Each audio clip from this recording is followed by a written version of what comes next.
Salam, selamat pagi dan salam sejahtera bagi kita.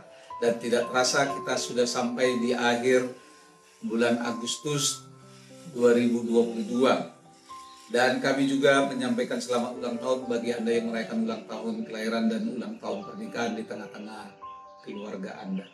Kami juga selalu berdoa kepada Tuhan Yang Maha Esa, kiranya Bapak Ibu yang terbaring lemah di tempat tidur, baik di rumah maupun di rumah sakit, kiranya doa-doa kita dijawab dan Anda diberikan kesehatan untuk dapat kembali beraktivitas sebagaimana biasanya.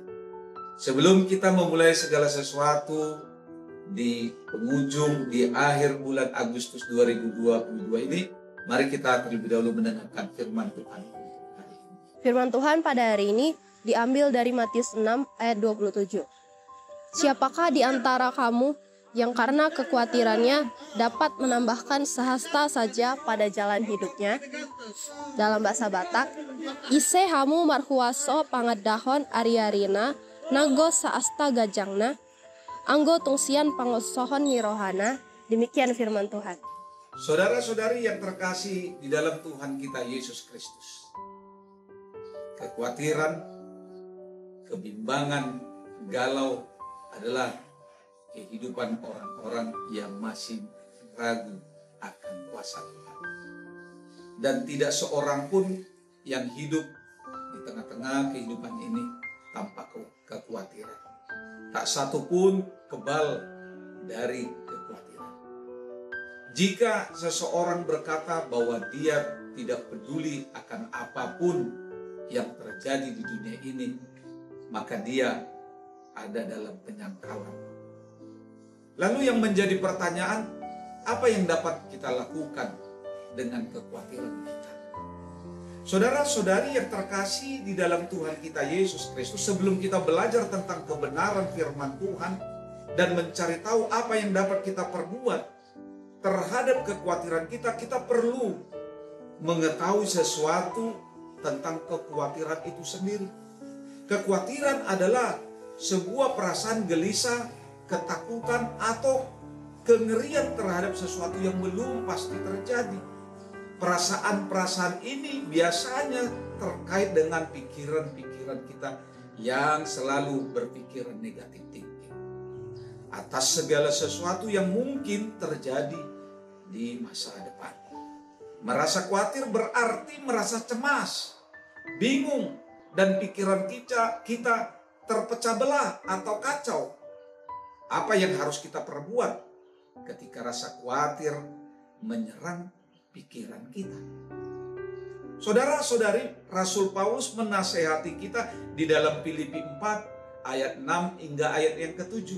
Nyatakanlah segala hal keinginanmu kepada Allah dalam doa dan permohonan dengan ucapan syukur.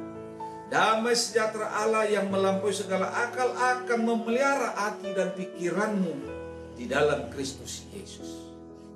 Saudara-saudari, sebagai anak-anak Tuhan, kita tidak seharusnya merasa khawatir karena Tuhan Allah kita sanggup memberkati, menjaga, memelihara kehidupan kita.